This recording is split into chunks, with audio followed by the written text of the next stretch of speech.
like being a Fursuit handler? What do you do? She has a very limited field of vision. She only sees through tear ducts, so she only has about 30% right in front of her. So no peripherals. You have to. Go ahead,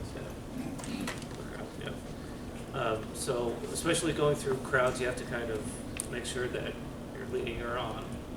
And when you get to steps or something, you have to make sure we're coming up on something. You have to take a step, look down. A nice one there. And also, a lot of people like to come up and just hug from the side. That scares her. You got to make sure that you're by her side all the time. I need an adult. Yes.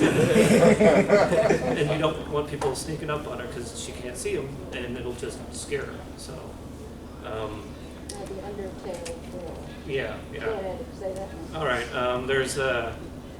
We were at the Lexington Comic-Con, and there's a group of fans called Undertale. They're kind of young kids, and they just like to run up and start touching. The ears are very, very delicate. You don't want to have people handling those. If they break off, then that's a really expensive head to drain. So she just tried to come up and go, ooh. She was in a cheetah head at that time, and we'd actually kind of block her. Yeah, she came for a full tackle. Yeah, not in a mean way. Just get in between them. Just be like, Kind of more like super excited without any barriers. Like, I'm not gonna let me touch. It's like, no. Exactly. So Yeah, that's pretty much been the worst one we've experienced. Mm-hmm. So yeah, does the other guy want to go? No. Tell us about your field of vision. This is fun. My field of vision is very open, as opposed to some suitors.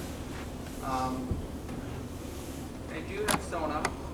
This is not a BDSM thing. It's not a sexual thing. A lot of people think that's what it is. Although I'm sure most of you know that puppy play can be sexual. It cannot be sexual. For me, it can be both. But in an environment like this, obviously it's not sexual. It's fun. I think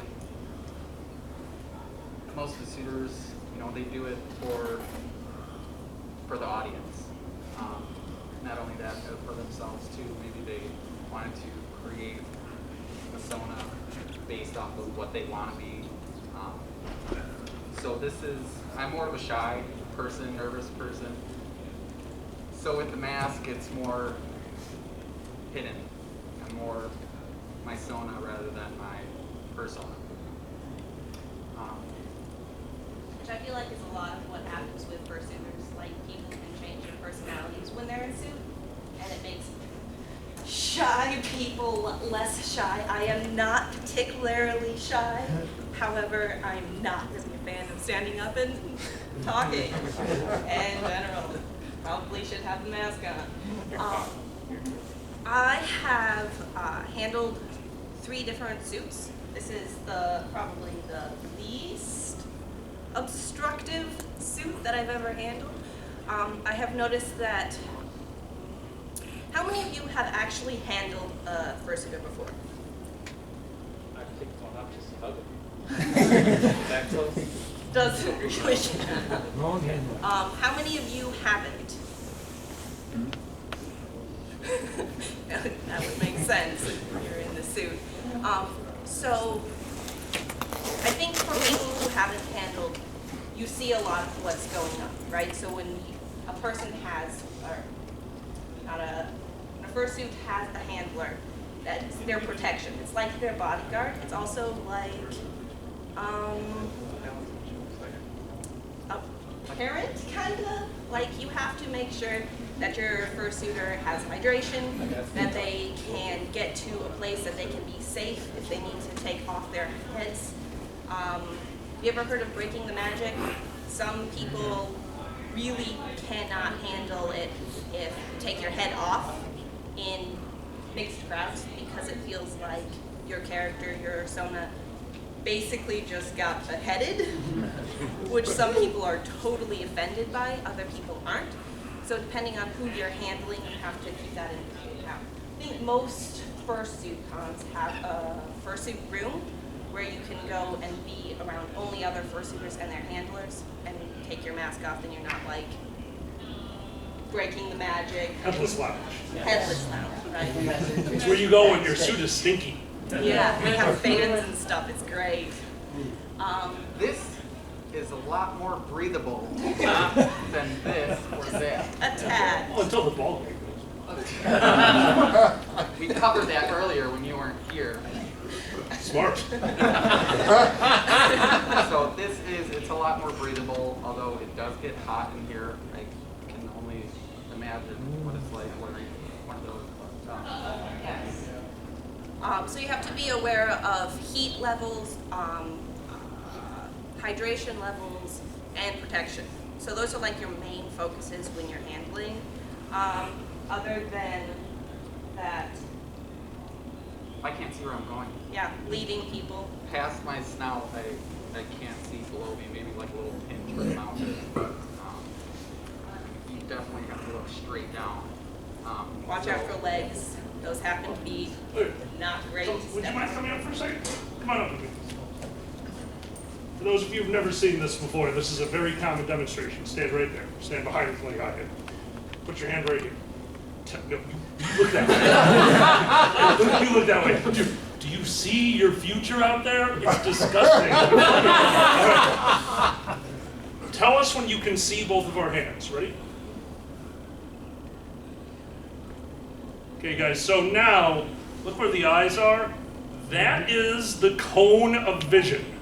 Now let's go above and beyond. You go below, I'll go high because I'm tall. Okay, tell us when you can't see that. Oh, we're already out. Yeah. Okay, so guys, that gives you an idea of what they can see.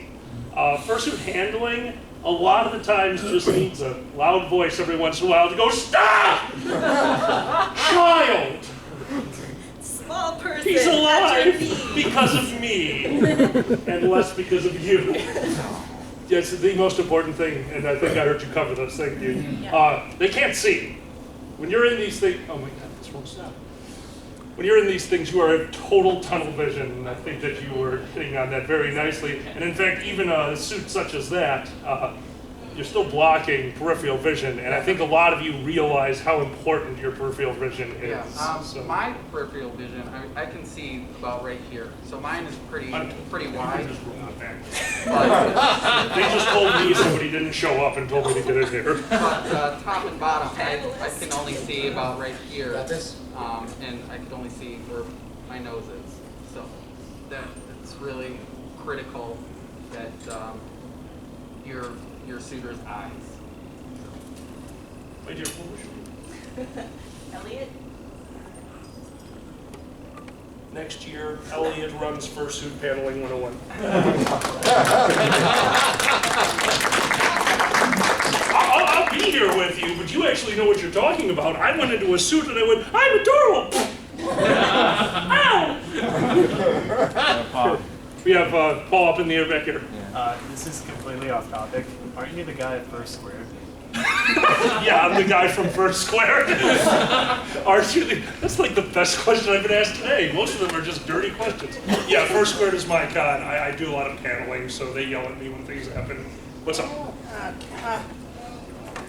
Yeah, I think I might Yeah. have to give because I often do not have a handler, so I have to act as my own. And I have designed my suit specifically for that. Because, for me, my sight lines It's not bad. No, that's That is not bad for a fursuit. up to there, down to there through the eyes. If I peek through the mouth, down to there. My blind spot is the fist. Not the arm, just the fist. I've heard that line far too much. I'm a bad person, really sorry. Alkali.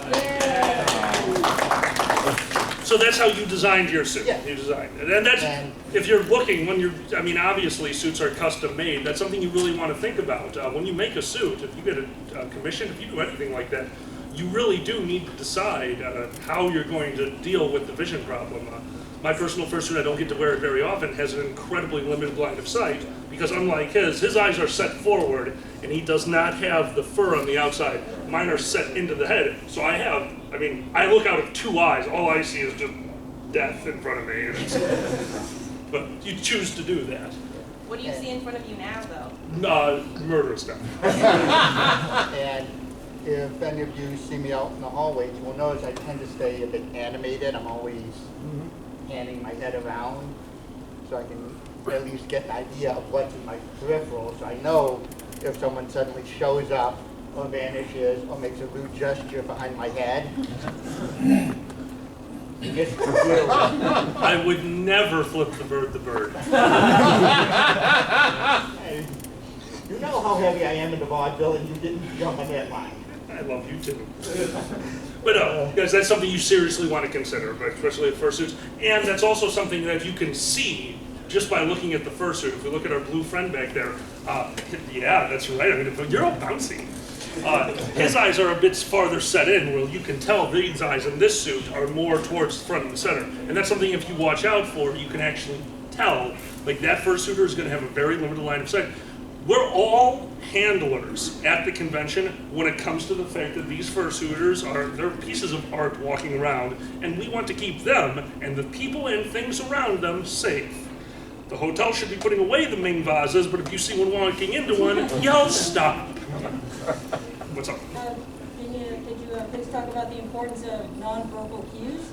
Yes, I wanted to definitely cover that. Let's go over the most important one. Guys, if you ever see a fursuiter doing this, that fursuiter is warm, especially if they are semi-making eye contact with you and doing this, that means get them to Headless Lounge. They are performers. These are performers, and as a lot of you know, the show must go on, and some of you put the show of your fursuit ahead of your own being, and you shouldn't do that, but it's commemorable. Get them to a Headless Lounge, get them some water, get them in front of a fan. They're overheating. That is the international sign for overheating. Another international sign is if you see a fursuiter sitting there motionless. We can't see their face. And it is totally acceptable if you see a fursuiter sitting on a bench and you've noticed that he hasn't moved for a good 30, 40 seconds. Fursuiters are pretty animate. You okay? No response means tell somebody with a radio. So don't forget, personal bubble, all things included. If they're not responding at all, a soft tap on the shoulder will tell you. And also, this is a fursuiter. I can feel the heat from here. If you can feel the heat from here, they're overheating, okay?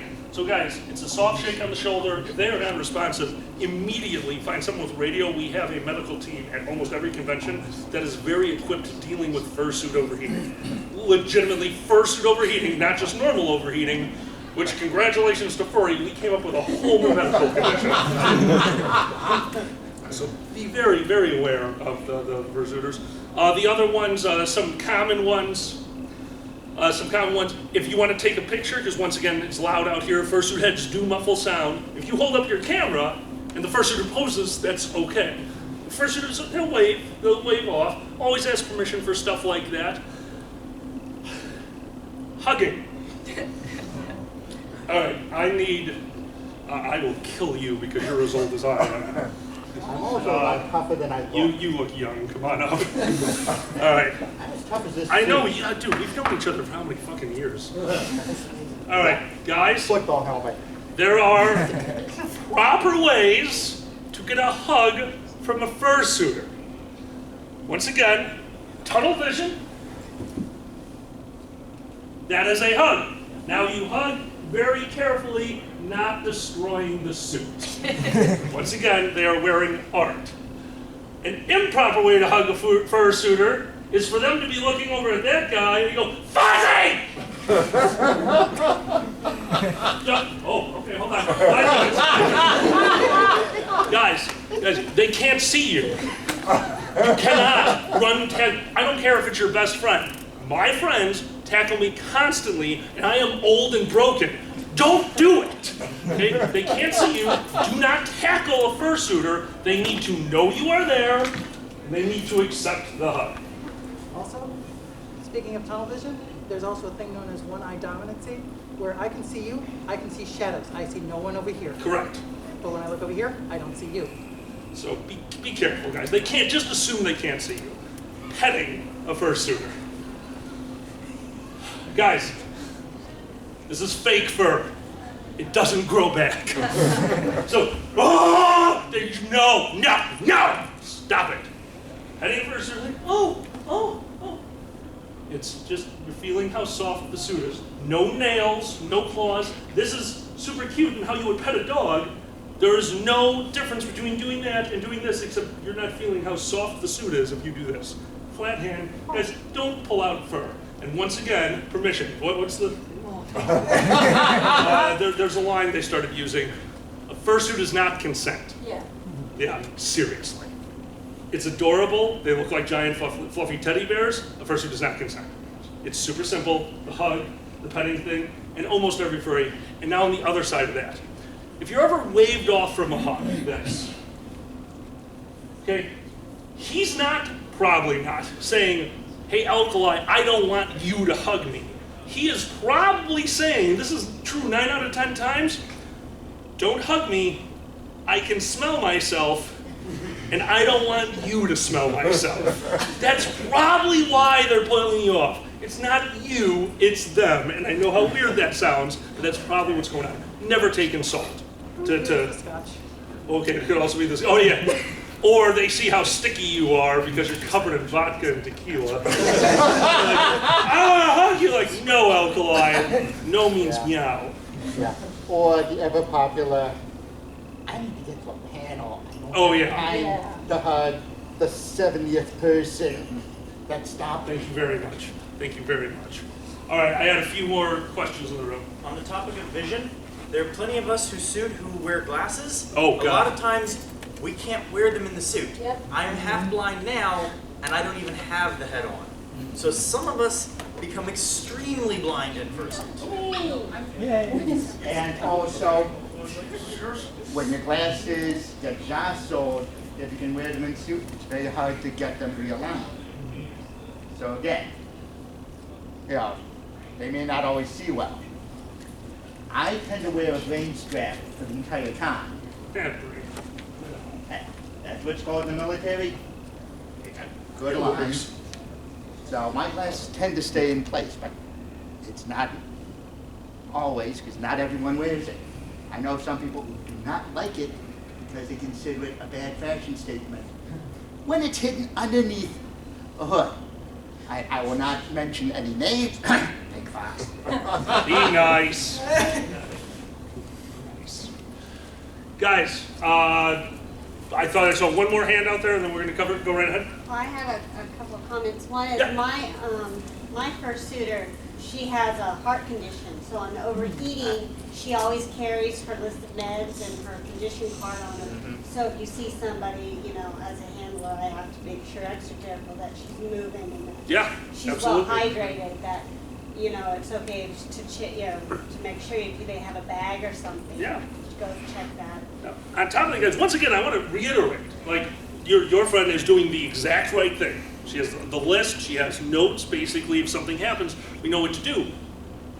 We should not be doing that. If we see the situation, if it's something, obviously, if you need to do something in an emergency, you have to do something in an emergency, but guys, we have a medical team here, and don't forget, this is a convention, this is an event.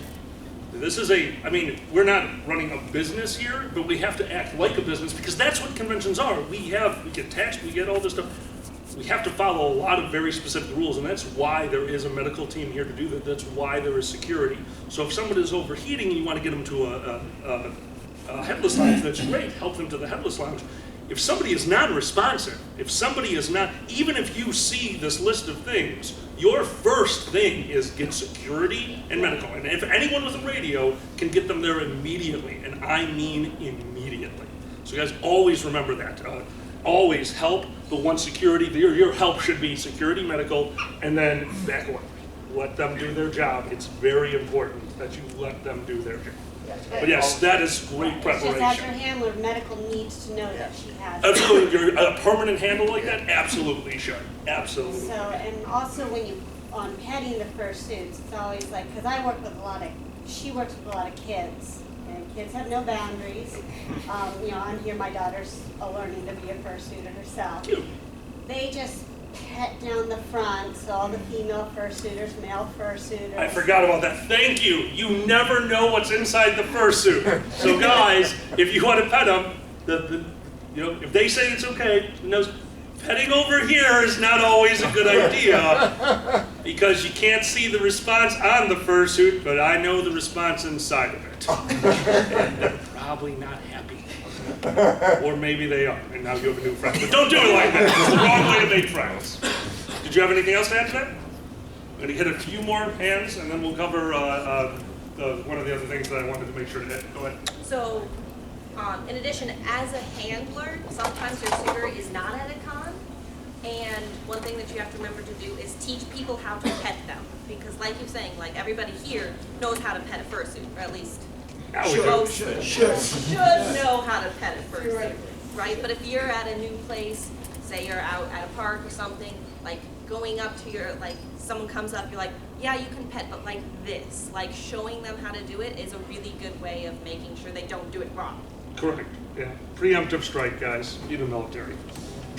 And since we'd mentioned medical conditions and fursuiters passing out, this is a warning for the fursuiters. Again, be very careful of your overheating levels, because if you pass out and the EMTs come, they will cut you out of the suit. It is their training. It They is. have to get you out as fast as possible. If you are non-responsive, Yeah. We'll cut you out. we had this incident just happen at a convention. If you are totally non-responsive, it is our duty to call authorities to help you. Yeah. We are trained to a point. At some point, we are just there to get the authorities there. They're once again very fast, and he is absolutely Yeah, correct. so Their if you are- first thought if you are a is get him fursuiter- out of the blanket, and they Yeah. will use scissors no matter how easily accessible your Yeah. zipper is. Yeah, if you're a fursuit and you are beginning to feel like you're going to pass out from overheating, break the magic if you have to help cool off, or if anything, to try to save as much of the suit as you can. Your safety is more if you're important than the magic, collapsing. guys. I cannot stress that enough. Same as drinking. Know your limits. Seriously, know your limits. And I'm going to take this time. I'm going to take this opportunity to say, also, enjoy the convention. Know your limits. Don't underage drink in front of me. I just wanted to add one thing. Yes, I had please. trouble passing out. I have a friend who was going to be in the Anthracon parade. Yeah. So you're getting ready to go right, and all of a sudden, whammo. Yeah. We've had conventions have gotten very good over the years at dealing with this. We've had people pass out during parade, before parade, after parade, during dance competitions. All of these have happened. They have dealt with it, but it stems from know your own limits. You got it. And especially know the convention you're at. If you're brand new to fursuiting, I don't fursuit often. I would never be in the MFF parade. I would never be in the AC parade, because those parades last an hour and they go through warmer areas. You need to know, you need the information. And if you ever don't know, ask. Somebody around you knows how that con acts. My convention, First Square, our parade is 10 minutes long, give or take. It's a great parade to start fursuiting at. Then you go to Motor City FurCon. Motor City FurCon is getting close to 2,000 attendees, and a lot of people there, that was their first time, they were expecting this super long parade route because they had 400 or 500 fursuiters. No, Motor City does a beautiful parade route, very short and to the point, and at one point, they even go outside with it just to cool down the fursuiters. They lay down some stuff to keep the feet clean. That's stuff that anyone who had been to that convention would know, but you might not, so ask about it. And that's going to bring us to the one thing that I did want to talk about, and I already forgot what the hell it was. It was in general. Oh, thank you, elevator etiquette. All right, all of us, look, you never need to yell at a person. If somebody's not going to listen to you, they're not going to listen to you, and your voice and words, and do not use physical actions, but none of that is going to help. But if there are fursuiters waiting in line for the elevator, let them have the elevator. And if you see somebody getting on the elevator before a fursuiter, and he's part of our convention, if they're not part of the convention, let them have the elevator. We want to make the other guests at the hotel happy. They're already weirded out. Or super entertained. Or drunk. So drunk, holy God. Not But that guys- those three are mutually exclusive. Guys, fursuiters go in the elevator because they're going upstairs to take off the suit. Overheating, once again, let the fursuiters go in the elevator, and it never hurts to say, because you don't know why, just, I'm sorry, buddy, there's a fursuiter behind us, can we let him on? Okay. That also goes for the handlers. I love all you guys, but at the bigger conventions, don't just find a random fursuiter and for the next 30 seconds be his handler so you get into the elevator. Cut it out. That happens at AC, and they are cracking down on it, and people are angry, but seriously, elevators can be a major issue, especially after the parade. Let the fursuiters get upstairs. Some of them have been in those things for an hour, possibly two. You line up before the parade, you stand still for the picture inside of a room filled with people who are covered in furry, fuzzy blankets. Then you walk a set amount of distance back into a room, maybe you get a drink of water, then you go to the elevator.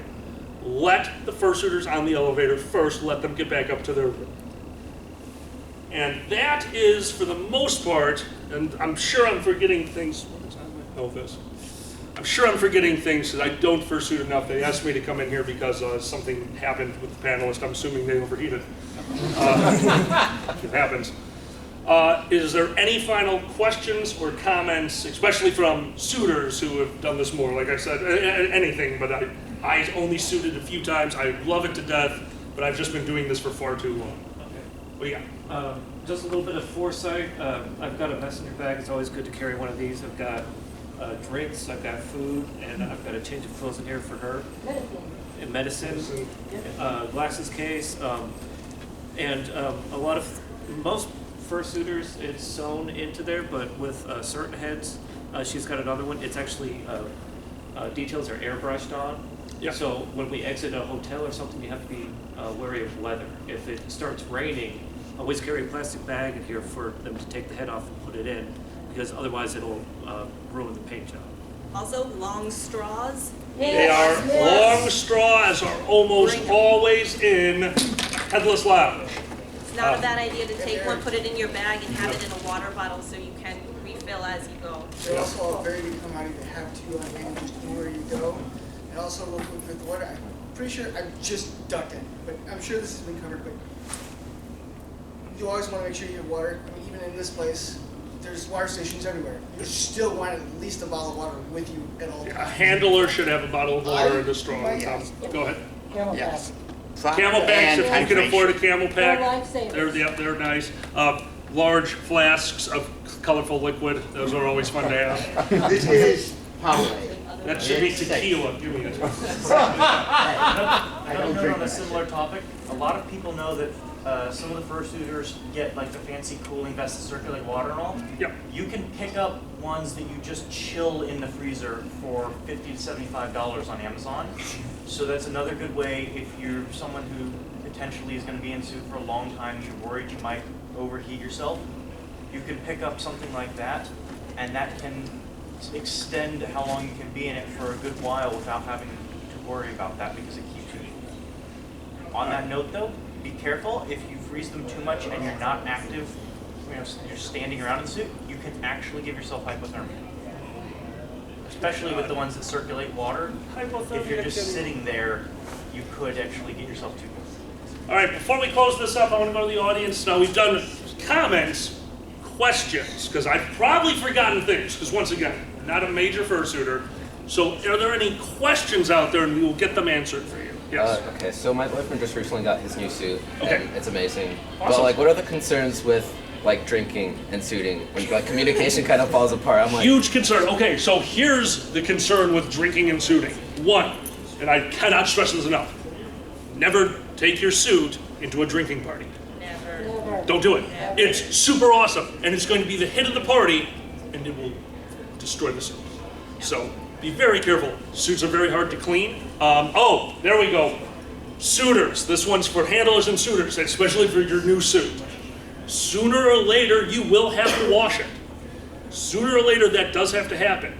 And if you have the ability, hand washing it is the way to go. But I will remind everyone, even a damp suit, think of how much fur, how much water retention that is. That thing will be heavier than it was at the start. You cannot hang it. You cannot put it on a hanger and leave it to hang. It stretches. It has destroyed 2 or 3 people's suits that I know of who washed their suit, hung it up, and now it's very baggy on them. And it was a very form-fitting, it was a very nice suit. You have to lay it out over a rack. Do not let gravity ruin your suit. So when you wash it, and you will have to wash it, that's what you do. As far as drinking, like just in general through the suit, first off, I suggest only drinking water when you're in suit. You're very comfortable with it. You also have a suit that's very well designed for drinking a bit of Powerade or whatever you had. Yeah. You have the long neck bottle. That's a very good idea. Yeah. Anything sticky. Yeah. I mean, you're overheated. No matter what, you're going to be hot in that suit. There are people walking around you. You have no vision in it. Stick with water. Water comes right up. Water can get on a suit. You know, it's not going to destroy anything. It's not going to be too bad. But Code Red Mountain Dew, your suit's ruined. It's very hard to clean fur.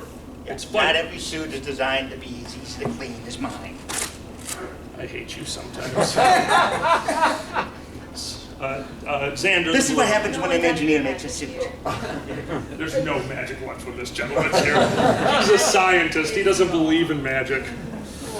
No, I only do this during panels on suits. You're good. Outside, I treat it like this is my face. You're fine. Which it I'm not going to is. yell at you too much. Well, and then like in my case, just because I've been around suitors long enough now, I have 3 Nalgene bottles. I will have 2 of them sanitized, cleaned, and filled before I come here, specifically in case I see a suitor who is not anywhere near water, who's overspeeding, and I can go, here, drink. So guys, if you're going to drink in suit, drink water. I highly suggest it. Cleaning Alcohol the suit. impairs your judgment. Oh yeah, and don't forget judgment when you are potentially overheating. Because if the you first thing drink, you'll think of is, I'm not overheating. If you drink, you no longer have the ability to really know your limits. You can know your limits for drinking, you can know your limits for overheating, but if you are drunk in suit, you do not know that you are overheating, and you can disagree with me all you want. You don't. I drink a lot, and I am aware that I have no fucking clue what's going on when I'm drinking. There's no way that you're going to actually know that final sign that means you need to get out of suit now. Please do not get super, like, have your drink, do whatever. Be very careful, guys. You just need to be mindful because it's scary for everyone, not just for you. It's scary. We don't want stuff like that to happen. Question in the back? Yeah, in regards to washing suits that are airbrushed, what can you do for that? So here's what you need for that. If you know who Xander the Blue is, that's my mate. He is a hardcore suitor. He loves suiting. He's incredible at it. To gently wash a suit, what you're going to be looking for is literally, and please correct me if this is wrong because he could be doing it wrong and I don't know, but this is how he does it. His one airbrush suit, first off, you don't want to wash it because no matter what you do, you're going to lighten the airbrush, no matter what. So you only really wash those when you need it. You just need to keep up a maintenance on those. The antibacterial Febreze. Antibacterial. It's harder to find, but it has to be the antibacterial one. Turning the suit inside out after wearing it. When you finally put it down at home, it's very important to get the sweat, to let that sweat go. And once again, antibacterial Febreze. Putting dryer sheets in when you store it. But sooner or later, yes, something is going to happen. You're going to need to clean that suit. And I'm so sorry to say it like this. You find the gentlest soap you can.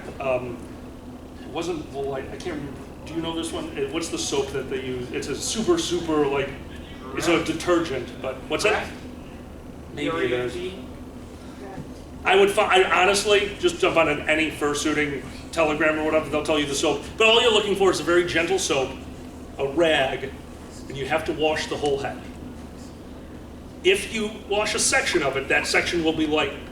So you want to do the whole thing just to keep everything uniform. It's going to take away a little bit of the airbrushing, but if you do it just right, it shouldn't be bad. A hard stain, Code Red Mountain Dew, something red, like, at some point, unfortunately, you're going to have to scrub that area. It's actually easier to try to redo some of the fur. clean the area, and you try to reduce some of the fur. Now, if you have the suit made for you, that's very difficult to do, but that's the wonderful part about being in the fandom. There are people here right now with the equipment and supplies to airbrush a suit. And if it's a small section, you just have to be very careful. I'm sure that you can get it done, very well done by people I consider professionals, because how can you not be, you're wearing that. That happened by a professional. That's amazing what you guys can wear and create. So my best suggestion is preemptive strike, never get it dirty. When you finally do it, hopefully it's just light cleaning, do the whole thing. If you got a major spot, you do the best you can with what you got.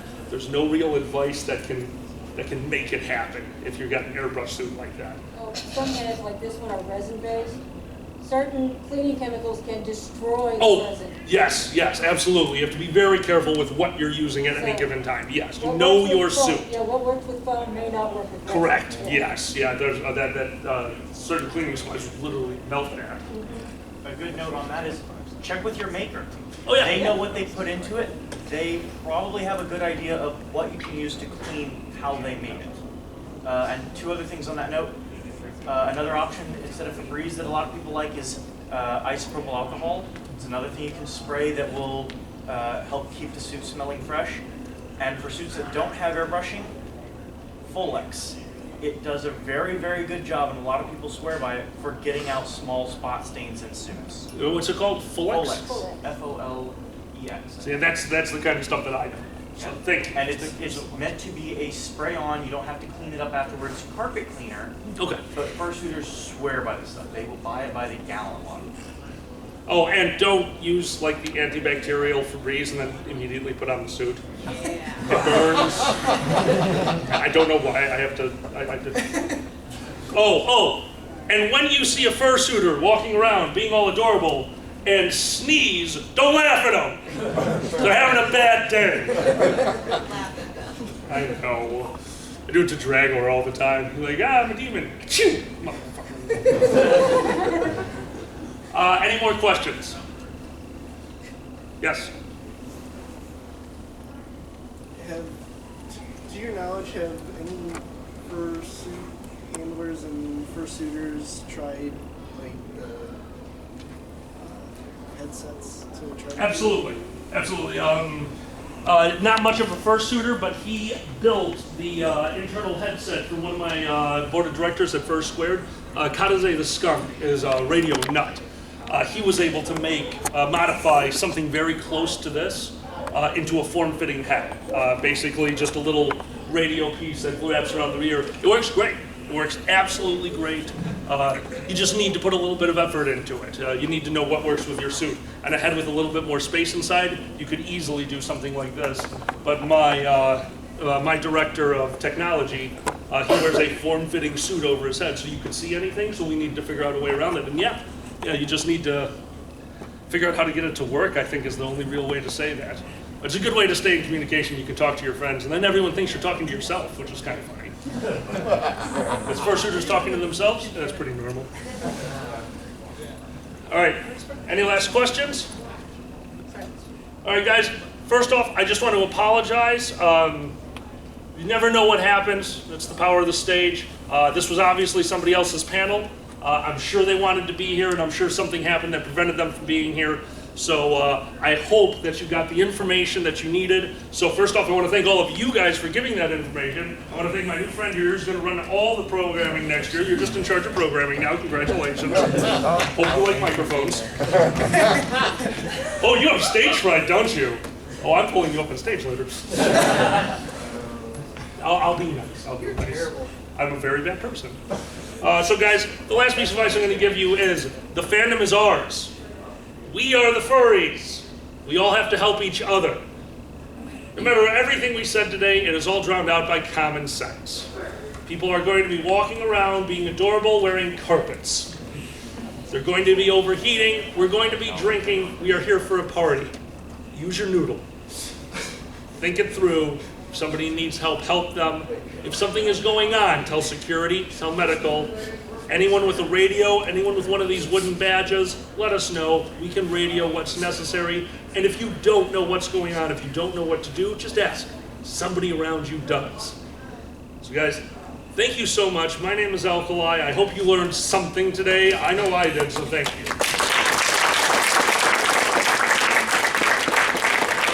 Next panel in this room, or so you guys? All right, I do not know what the next panel in this room is, but I'm usually not.